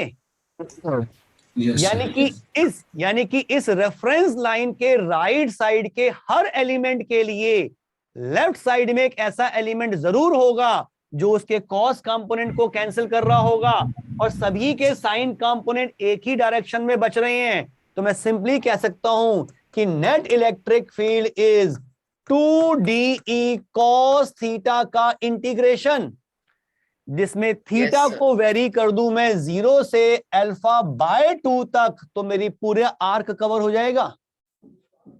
Yes sir. अरे मुझे आधा ही कवर करना है, आधा तो साथ साथ कवर हो रहा है। लिया हमने पहले। सर टू हटा देते हैं इसमें से, हाँ तो -α/2 से α/2 का रेंज लगानी पड़ती है। बिल्कुल ठीक है बेटा, ठीक। कॉस ही आएगा बेटा, साइन तो कैंसिल हो रहे हैं। थीटा मैंने यहां लिया है ना, इधर जो कंपोनेंट्स आएंगे बेटा वो तो कॉस कंपोनेंट्स ही आएंगे। क्लियर है ये सब? Yes sir. Yes sir. अब तो बस ये इंटीग्रेशन सॉल्व, अब देखो जी इंटीग्रेशन सॉल्व करके क्या मिलता है। 2 इंटीग्रेशन के अंदर 2 तो बाहर ले गया, डीई क्या है? डीई है के लैम्डा आर, एक आर भी कैंसिल कर दूं भाई, नीचे r² है ऊपर r है, एक r तो कैंसिल हो जाएगा। K lambda by R D theta, this is D E into cos theta, limit 0 to α/2। ठीक लिखा है? ये आ जाएगा E is equal to 2K भी बाहर, लैम्डा भी बाहर, R भी बाहर, अंदर रह गया सिर्फ cos थीटा। इंटीग्रेशन भी साथ साथ कर ही दे, cos थीटा का इंटीग्रेशन होता है sin थीटा। पुट करूंगा तो आएगा sin α/2 sin theta -0। Yes sir. Yes sir. sin 0 0, यानी कि रिजल्ट आ रहा है ये 2K lambda by are sin α/2। ठीक, और इसकी डायरेक्शन कहां आ रही है? Along the angle bisector. Yes sir. Yes sir. Along the angle bisector. इसकी Yes, sir. एक फॉर्म वो भी याद कर सकते हो, अगर मैं यहां पे लैम्डा की वैल्यू पुट कर दूं, लैम्डा क्या है? Q/r α, तो ये बनेगा 2KQ, लैम्डा की जगह पे Q/r α और एक r और भी है नीचे, इंटू साइन α/2, जिसको मैं लिख सकता हूं इस तरह से KQ/r² इंटू साइन α/2 अपॉन α/2। इस तरह भी लिख सकते हैं। अगर चार्ज Q दे रखा है तो ये फॉर्म यूज कर सकते हो, लैम्डा दे रखा है तो ये, और मान लो Q दे रखा है और लैम्डा का यूज करना है तो भी क्या दिक्कत है? लैम्डा तो आप निकाल ही सकते हो। ये आसान है, लेकिन मुझे ये याद रहता है, आदत पड़ी हुई है, याद इसलिए रहता है क्योंकि ये वाला रिजल्ट तो वही है पॉइंट चार्ज वाला, KQ/r², पॉइंट चार्ज का रिजल्ट इंटू साइन α/2 अपॉन α/2। यहां पे याद करना चाहो ये भी कर सकते हो, 2K लैम्डा बाय आर, ये इनफाइनाइट वायर का केस था, इंटू साइन α/2, इस तरह याद कर लो। क्या ये आर्क का रिजल्ट याद रहेगा? तो आपने साइन α/2 के नीचे α/2 कैसे लिखा? बेटा ये जो 2 था ना, इसको मैं अल्फा के नीचे ले गया, इस 2 को नीचे ले जाऊंगा तो अल्फा के डिनोमिनेटर में आ जाएगा। देखो ये 2 यहां नहीं है। याद करने का तरीका है कि इस तरह याद रखना आसान होता है कि पॉइंट चार्ज की electric field into sine α/2 upon α/2। Sir तो जो आपने इससे पहले भी जो बनाया था फिगर, इसमें और उसमें तो कोई सिमेट्री नहीं है, क्योंकि इसमें आर्क पे था, उस पर इन्फिनिटी मतलब जो रेडियस है उस पर था। इसकी बात कर रहे हो? नहीं सर, इसके बाद वाला, ये वाला। Yes sir. हाँ अभी करेंगे बेटा, अभी हमने लिंकिंग की नहीं है। अच्छा अभी तो okay. हमने सिर्फ आर्क का बेसिक रिजल्ट निकाला है, अब थोड़ा सा अच्छा काम और करते हैं। अभी तो ये रिजल्ट निकालिए जिसका हम यूज करेंगे, अब वो रिजल्ट ड्राइव करेंगे आर्क का जिससे हम स्ट्रेट लाइन को इससे लिंक करेंगे। अभी हमने सेकंड वाले दोनों केस को भी लिंक करेंगे। बिल्कुल हम लिंक कर, सेकंड वाले केस को भी लिंक कर सकते हैं। Okay sir. यहां सर तक कोई इसकी दिक्कत heading है बेटा?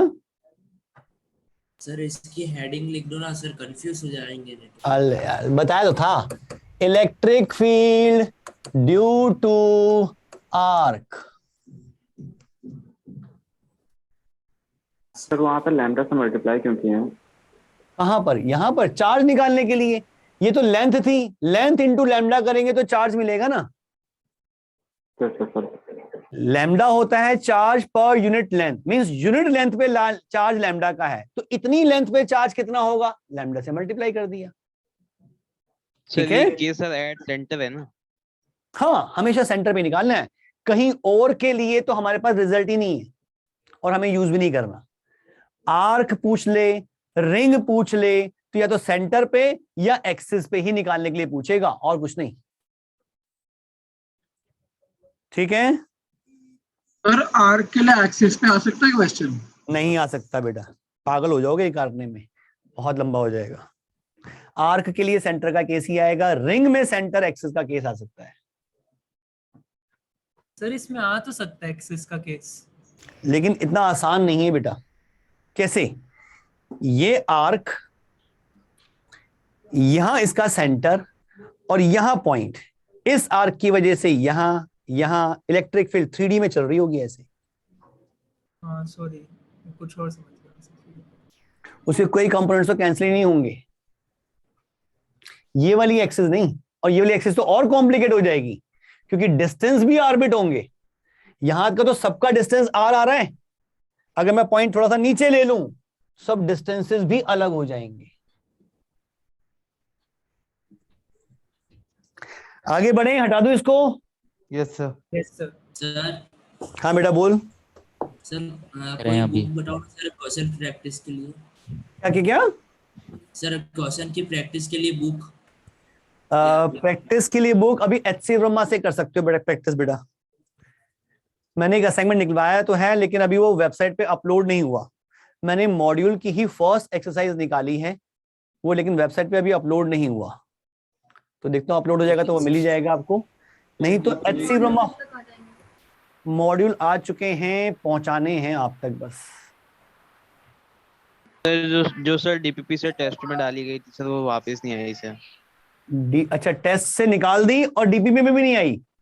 सर आ गई टेस्ट में ही है वो। 5 दोनों आ गए। हाँ सर दोनों आ गए। 4 और 5 दोनों डीपीपी सेक्शन में ही आ गई हैं। सर आ सर गई। आ गई वो। सर चेक मेरे करो। में नहीं आई अभी तक। सब आ गए। मॉड्यूल लेना पड़ेंगे ना या फिर कोई अलग बुक? देखो मॉड्यूल तो वैसे बहुत है करने के लिए, लेकिन फिर भी आपके पास अगर टाइम बचता है तो साथ साथ एचसी वर्मा जरूर करते रहो। और चैप्टर खत्म होने के बाद एचसी वर्मा के जो ऑब्जेक्टिव 1 ऑब्जेक्टिव 2 एक्सरसाइज होती हैं, पहले 2 ऑब्जेक्टिव एक्सरसाइज होती हैं, 10-10 15-15 क्वेश्चन होते हैं, वो जरूर करने हैं। सारी थ्योरी उससे क्लियर हो जाएगी आपकी, वो किसी हालत में नहीं छोड़नी चैप्टर खत्म होने के बाद, क्योंकि वो मिक्स क्वेश्चंस होते हैं। सर अभी तो एचसी वर्मा के सब्जेक्टिव करने हैं क्या? सब्जेक्टिव करने, जो एंड में एक्सरसाइज दे रखी है सब्जेक्टिव की, न्यूमेरिकल्स की, वो स्टार्ट कर सकते हो बेटा। Okay sir. चलिए आगे। सर अब देखो, अब आर्क मैं इस तरह से ले लूं, कुछ है आर्क ही लेकिन मैं किसी और तरीके से निकाल रहा हूं। ये ले लिया मैंने आर्क, और ये आर्क का एक सेंटर भी दिखाऊं कहां पे बनेगा भाई। एक काम करते हैं ना, सर्कल बनाते हैं पहले, और यहां इसका सेंटर है और इतनी आर्क मैंने हटा दी, और यहां से मैंने एक रेफरेंस लाइन ड्रॉ की।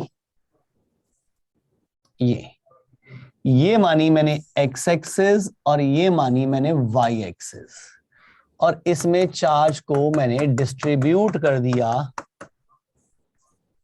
यहां तक लैम्डा। और क्या किया भाई, यहां से इसको ज्वाइन किया, थोड़ा और छोटा करके दिखा दें, इसको ज्वाइन किया, ये एंगल θ1, ये एंगल θ2 और ये r, इसको ऊपर लिख देता हूं, ये x एक्सिस, ये y axis. Sir reference line fix करके दी है। हाँ, अब एक्सिस फिक्स करके दी है, ये रेफरेंस लाइन फिक्स करके दी है, और इस O पॉइंट पे इलेक्ट्रिक फील्ड निकालनी है, और इसका x कंपोनेंट अलग निकालना है Ex, और y कंपोनेंट अलग निकालना है, Ex और Ey अलग निकालने है आर्क। अभी आर्क की वजह से मुझे रिजल्ट पता है, मुझे ये भी पता है इस आर्क की वजह से यहां पे इलेक्ट्रिक फील्ड इस पूरे एंगल के एंगल बाइसेक्टर के अलोंग होगी, और कितनी होगी ये फॉर्मूला भी मेरे पास है, 2k lambda by r into sine alpha by 2 या k Q by r square into sine alpha by 2 upon alpha by 2।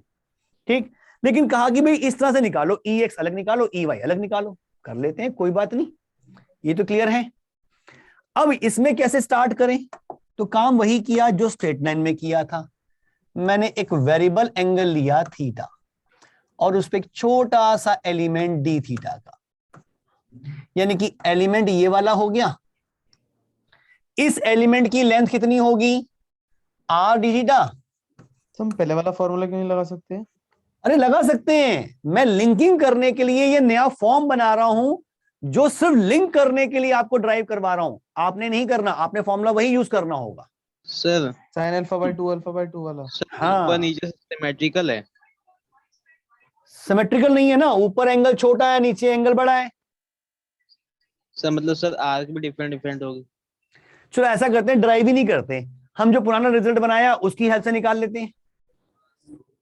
Yes नहीं सर, कर लेते हैं एक बार, थोड़ा सा लंबा पड़ जाएगा उसमें, इसी से कर लो। चलो देखो, थीटा एंगल पे डी थीटा का एलिमेंट दिया, लेंथ होगी आर डी थीटा की, लैम्डा से मल्टीप्लाई कर दिया तो चार्ज आ गया। ठीक, इस पॉइंट चार्ज की वजह से इलेक्ट्रिक फील्ड इस तरफ होगी डीई की, इस डीई की वैल्यू जो होगी वो आएगी k lambda R D theta k q upon distance square, electric field आ जाएगी डीई, ये एंगल थीटा है तो यहां भी थीटा होगा। तो ये जो Ex है, मैं इसको कह सकता हूं डीई कॉस थीटा का इंटीग्रेशन फ्रॉम -θ1 to θ2, क्या ऐसा लिख सकता हूं Ex को, और Ey को लिख सकता हूं डीई साइन थीटा का इंटीग्रेशन नेगेटिव में, क्योंकि इसका y कंपोनेंट तो नीचे आ रहा था, लिमिट -θ1 से θ2 तक। देखो भाई कोई गलती तो नहीं की, इसका कंपोनेंट तो ऊपर ही आएगा ना, जो जो एलिमेंट लिया है उसका तो y कंपोनेंट नीचे आएगा। अच्छा यस सर, यस सर, लेकिन y डायरेक्शन मैंने ऊपर मानी है तो मुझे Ey को नेगेटिव में दिखाना पड़ेगा। यस सर, इंटीग्रेट करके जो आएगा जो आएगा, ओके नेट जो आएगा वो ऊपर ही आएगा, क्योंकि नीचे ज्यादा है ऊपर कम है। ठीक है, अब जैसे सॉल्व करें, Ex को मैं सॉल्व करूं तो डीई की वैल्यू, यहां पे एक आर तो कैंसिल हो रहा है, तो K lambda by are cos theta D theta का इंटीग्रेशन -θ1 to θ2 लिख सकता हूं ऐसा। Yes sir, yes sir, K lambda by R तो बाहर आ जाएगा, तो ये Ex क्या आया, k lambda by are cos theta का इंटीग्रेशन साइन थीटा, और लिमिट पुट करूंगा तो sine θ1 plus sine θ2। Yes sir, जाना पिछाना रिजल्ट मिल रहा है। यस सर, ई परपेंडिकुलर यही तो निकाला था, yes sir, E perpendicular, E Y निकाल ले भाई, वही काम करेगा। डी ई तो पूरा कांस्टेंट है, K lambda by R, D theta उसके साथ आएगा, साइन थीटा का इंटीग्रेशन हो जाएगा कॉस थीटा, माइनस का बाहर का माइनस खत्म, ये आ जाएगा के लैम्डा बाय आर के इक्वल आएगा, बिल्कुल ई पैरेलल के इक्वल आ रहा है। मींस रिजल्ट वही मिल गया जो एक फाइनाइट स्ट्रेट वायर की वजह से निकाला था, और वो स्ट्रेट वायर कैसे थी जरा उसको विजुलाइज करो। तो ये इनफाइनाइट परपेंडिकुलर नहीं, इनफाइनाइट नहीं, देख बेटा, ये परपेंडिकुलर मैं अगर इन दो लाइंस को, इन लाइंस को एक्सटेंड कर दूं और जहां पे रेफरेंस लाइन ली गई है इसके परपेंडिकुलर यानी कि इस कर्व पे टेंजेंट ऐसे बना दूं, कुछ अच्छी नहीं बन रही।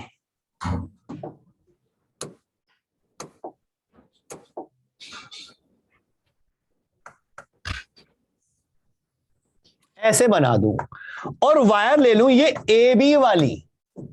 अगर मैं ये ए बी वायर लेता जिसमें भी चार्ज डेंसिटी लैम्डा ही मानता, अगर मैं ये वायर लेता और यहां इलेक्ट्रिक फील्ड निकालनी होती तो ये परपेंडिकुलर डिस्टेंस आर का होता। Yes sir. एक एंगल θ1 और दूसरा एंगल θ2 होता। बस सर लैम्डा चेंज होता। क्यों? लैम्डा भी तो वही माना। अच्छा ओके अरे सर। लैम्डा और क्यू को मिक्स मत कर बेटा, तू यही गड़बड़ कर रहा है। लैम्डा है यूनिट लेंथ का चार्ज और क्यू होता है पूरा चार्ज। मैंने चार्ज डेंसिटी जो इसकी थी वही इसकी मानी है।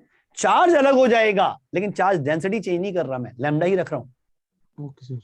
ठीक, इसमें लैम्डा चार्ज डेंसिटी, इसमें भी लैम्डा चार्ज डेंसिटी थी। अगर इसकी वजह से मुझे यहां इलेक्ट्रिक फील्ड निकालनी है तो ये ई एक्स ई परपेंडिकुलर यही आता। Yes sir. और ई वाई ई पैरेलल यही आता। Yes sir. यानी कि अगर मुझे इस आर्क की वजह से यहां इलेक्ट्रिक फील्ड निकालनी थी तो इस आर्क को मैं इतनी स्ट्रेट वायर से रिप्लेस कर दूं तो मेरा रिजल्ट चेंज तो नहीं हुआ? No sir. यानी कि मैं इसकी जगह ये या इसकी जगह ये यूज कर सकता हूं। Yes sir. Yes sir. कोई प्रॉब्लम नहीं, रिजल्ट तो सेम आ रहा है। क्लियर है ये चीज? ये रिजल्ट मैंने सिर्फ इसलिए ड्राइव कराया कि आप ये लिंकिंग कर सको। अब इस लिंकिंग से फायदा क्या है जरा देखो। हाँ बेटा। सर दोनों पे चार्ज लेकिन अलग होगा ना? चार्ज अलग होगा लेकिन चार्ज डेंसिटी दोनों की लैम्डा है। ठीक है। इसकी चार्ज डेंसिटी लैम्डा है तो इसकी भी चार्ज डेंसिटी लैम्डा लेके चलो तो रिजल्ट सेम आएगा। तो रिप्लेस कैसे करना है ये भी ध्यान रखना है। इसको दूसरे तरीके से कैसे करते, जो रिजल्ट को लेके कैसे करते सर इसको? भाई इसकी नेट इलेक्ट्रिक फील्ड मुझे पता थी इधर है। Yes sir. एंगल भी निकाल लेता तो मैं उसके दो कंपोनेंट ले लेता, एक ई एक्स आ जाता एक ई वाई आ जाता। सर एंगल कैसे निकालते हैं? अरे भाई ये पूरा एंगल θ1 प्लस θ2। Yes sir. और वो तो एंगल बाइसेक्टर के अलॉन्ग होगी θ1 प्लस θ2 बाई 2 पर, तो उसके अकॉर्डिंग मैं क्या कंपोनेंट नहीं कर सकता? कर सकते हैं। Yes sir. थोड़ी सी मेहनत करनी पड़ती है बेटा। θ1 माइनस θ2 बाई 2 आ जाएगा। किसमें? वो अगर उससे करेंगे बाइसेक्टर से तो एक्स एक्सिस के साथ, θ1 प्लस θ2 बाई 2 आएगा। एक्स एक्सिस के साथ। अच्छा तो वो ऐसा क्यों होगा भाई? वो तो आपको ओपन करना पड़ेगा शायद। सर निकाल के देख लिया, उससे रिजल्ट भी सेम आ रहा है। ठीक है। अब देखो जो क्वेश्चन हमने सबसे पहले किया था, एक वायर ऐसे और ऐसे जा रही है और ये ऐसे जा रही है। भाई ये ऐसे जा रही है और चार्ज हमने डिस्ट्रीब्यूट कर रखा था लैम्डा का। हमने वो चार कंपोनेंट लेके काम किया था। यहां पे कहीं इलेक्ट्रिक फील्ड निकालनी थी पी पॉइंट पर ए पर, यही था। Yes sir. मैंने क्या किया, यहां से परपेंडिकुलर ड्रॉ किया। ये परपेंडिकुलर की लेंथ ए होगी। पहले नीचे वाली वायर की बात करो। ये नीचे वाली वायर है जिसका रेफरेंस एंगल इधर तो बनेगा ये 45 का और दूसरी तरफ 90 का। ऐसे जाके मिलेगी इंफिनिटी पे। तो इस वायर को मैं इस आर्क से रिप्लेस कर सकता हूं। यस। इस पूरे वायर की जगह मैं ये आर्क लगा दूं, रिजल्ट सेम आएगा। यस सर सेम आएगा। है ना? लंबी वायर छोड़ना, ये लैम्डा की इतनी सी आर्क ले ले, सेम रिजल्ट आएगा। दोनों का एंगल वैसे ही 45 और 90। ऐसे ही इस वायर की बात करूं तो यहां भी रेफरेंस लाइन ड्रॉ कर लेता हूं। एक इधर जा रही है, एक इधर जा रही है और परपेंडिकुलर ग्रीन कलर से बनाया था वही बना देते हैं। अब इसमें देखूं तो ये 45 उधर 90, तो यही एक्सटेंड होगा ऐसे जाकर, यही रिंग आगे चलेगी और ये टच होती हुई ऐसे कवर करेगी। यानी कि ये पॉइंट मैं मान लूं M और ये N, M से N तक की आर्क ले लूं तो ये वाली वायर इस आर्क से रिप्लेस हो जाएगी। Yes sir. मुझे इस पूरी व्हाइट वाली वायर की वजह से P पॉइंट पे इलेक्ट्रिक फील्ड निकालनी थी, भूल जाओ, इसकी वजह से इलेक्ट्रिक फील्ड निकाल लो। अरे इसकी वजह से इलेक्ट्रिक फील्ड किधर आएगी, एंगल कितना बन रहा है सेंटर पे, 3π/2, तो नेट इलेक्ट्रिक फील्ड किस तरफ आएगी, एंगल बाइसेक्टर के अलोंग। Yes sir. और कितनी आएगी, 2k λ/r into sine of r का मतलब यहां पे a हो गया, रेडियस a का है, इंटू साइन ऑफ α/2, अल्फा मतलब पूरा एंगल 3π/2 यानी कि 3π/4, और ये कितना होता है साइन 3π/4, 1/√2, तो ये आ जाएगा 2k λ अपॉन कितना भाई 1/√2, तो √2a, ये आ जाएगा आंसर। तो यही आया था। Yes sir. यहाँ 4 कंपोनेंट लेके कर रहे थे सर। हम सर एंगल जो ले रहे हैं सर कहाँ से ले रहे हैं सर? तो ये आर्क वाला ना समझ में नहीं आया ज्यादा। वीडियो बंद हो जाता है बार-बार। ये सर एक बार इस रिकॉर्डिंग को रिपीट करना बेटा। सर आपने जो रेफरेंस के कैसे लिया सर इसमें? क्या बेटा? सर आपने इस क्वेश्चन में रेफरेंस के कैसे लिया है? देख बेटा, तरीका क्या होता है करने का, अगर ये स्ट्रेट वायर दे रखी है और यहां इलेक्ट्रिक फील्ड निकालनी है, मान लो इतनी दे रखी है वायर ए से बी तक, मुझे इस वायर को आर्क में कन्वर्ट करना है, इस वायर को आर्क में कन्वर्ट करना है कि रिजल्ट सेम आए इस पॉइंट पर। तो मैं क्या करता हूं, इस पॉइंट से पहले परपेंडिकुलर ड्रॉ किया, ये तो रेडियस बन जाएगा उस आर्क का, ठीक। फिर मैंने इस पॉइंट को इसके एंड से कनेक्ट किया, इन्हीं के बीच में आर्क बनाना है, इन्हीं के बीच में आर्क बनाना है। यहां से चलेगा भाई ये ऐसे और ये ऐसे, ये पॉजिटिव चार्ज मैंने इस आर्क को दे दिया, वही लैम्डा वही लैम्डा।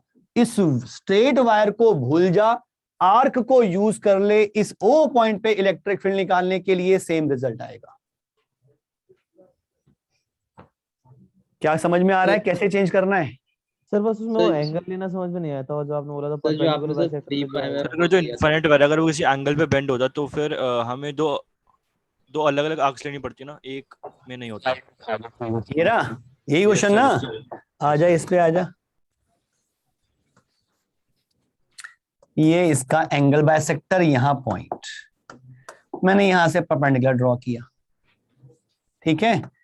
इस वायर के दोनों एंड्स को कनेक्ट करना है, एक तो ये जाएगी लाइन और एक इधर तो इन्फिनिटी जा रही है तो सीधी जाएगी, इन दोनों के बीच में ही आर्क बनाना है।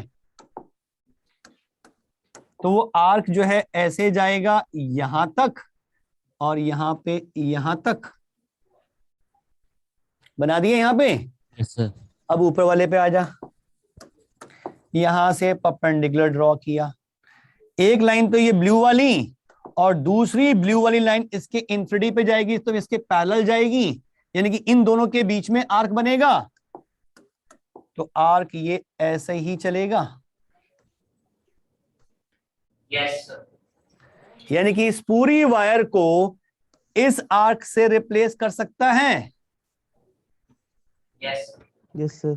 ये एंगल था अल्फा का, देख ये लाइन इसके पैरेलल है, ये लाइन इसके पैरेलल है, और ये वाली लाइन इसके पैरेलल है, इन दोनों के बीच में अल्फा, तो इनके बीच में भी अल्फा।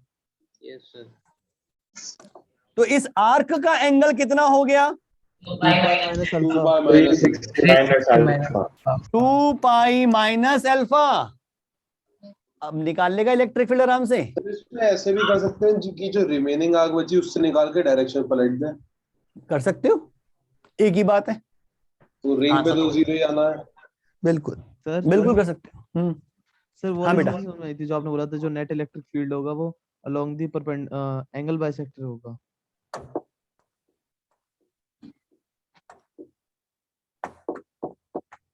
कहाँ गया वो आर्क का? ये रिजल्ट समझ नहीं आया था।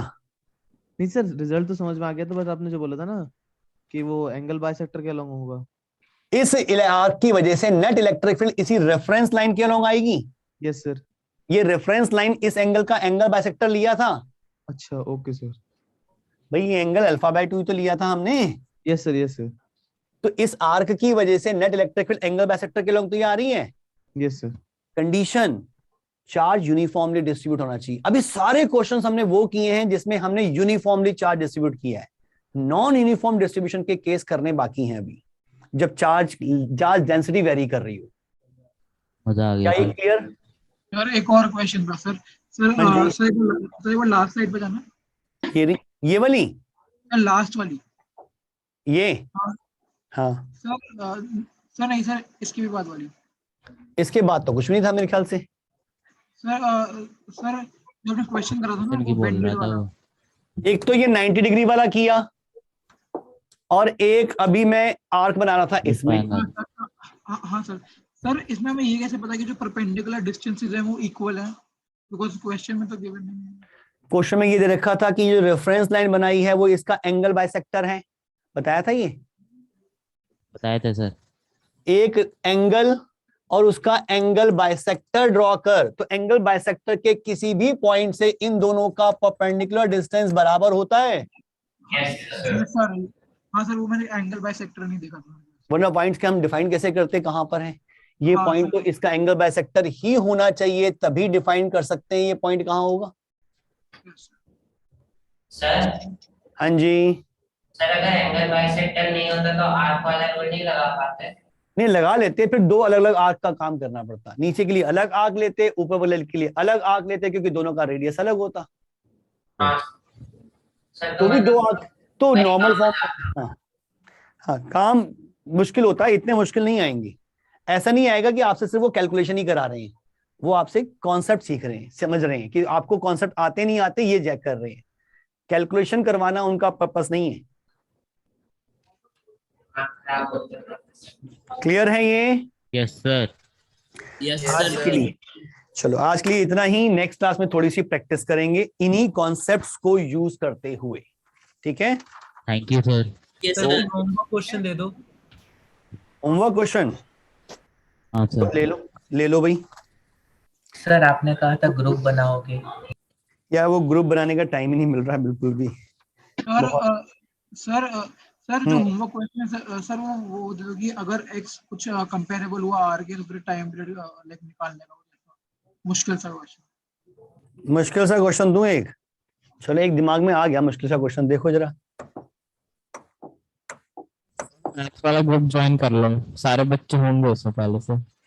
है बेटा? सर आप मैथ्स का ग्रुप ज्वाइन कर लो, बच्चे पहले से उस पे होंगे, नया बनाने की जरूरत नहीं बनेगी। अच्छा, मैथ्स का ग्रुप किसने बनाया हुआ है? प्रदीप सर ने। किसने? पीवी सर ने। Pradeep Verma sir. Yes sir. ठीक है, मैं बना उसमें यूज कर लेता हूँ।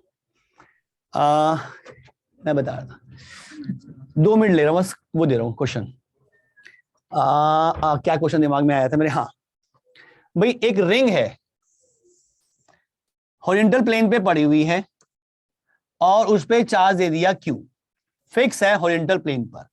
इसकी एक्सिस पर यहां पर हमने कोई चार्ज रखना है, स्मॉल q चार्ज पॉजिटिव का, और मास m, ठीक है? m फिक्स है।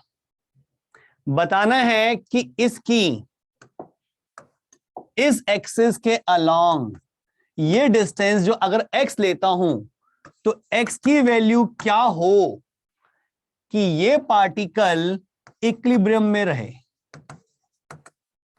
mg is equals to qe, e का फॉर्मूला में पता है।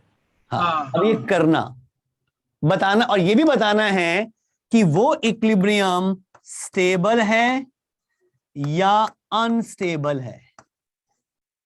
तो ये भी दोनों सेम बताना, चार्ज है ना? ये कैपिटल क्यू, ये स्मॉल क्यू, दोनों पॉजिटिव। उससे डिस्क है या रिंग है? Ring ring ring. Okay sir, okay sir. वो स्टेबल है या अनस्टेबल ये भी बताना है। और अगर स्टेबल है तो उसको थोड़ा सा ऑसिलेट कर दिया तो उसका टाइम पीरियड भी निकालना है। सर ये वर्टिकल प्लेन में है ना? वर्टिकल, ये वर्टिकल है, ये रिंग हॉरिजॉन्टल पड़ी है ठीक है सर। और ये वर्टिकली अपवर्ड है। क्लियर है क्वेश्चन? एक और देख लो भाई, ये स्टेट वायर, ये आर्क, सेमी सर्कुलर आर्क, और ये स्टेट वायर, पूरे में चार्ज को डिस्ट्रीब्यूट कर दिया। लैम्डा, यहां सेंटर ओ पर इलेक्ट्रिक फील्ड निकालनी है, रेडियस है आर का। ये होमवर्क आपके। एंगल, एंगल कौन सा चाहिए? सेमी सर्कल है। अच्छा ओके सर। ठीक है, नेक्स्ट क्लास में मिलते हैं बेटा। Sir bye sir. बाय बेटा। Thank you sir, bye. Okay बेटा। इन्फिनिटी तक एक्सटेंड हो रही है। पार्टिसिपेंट्स कैसे बैठ रहे हैं?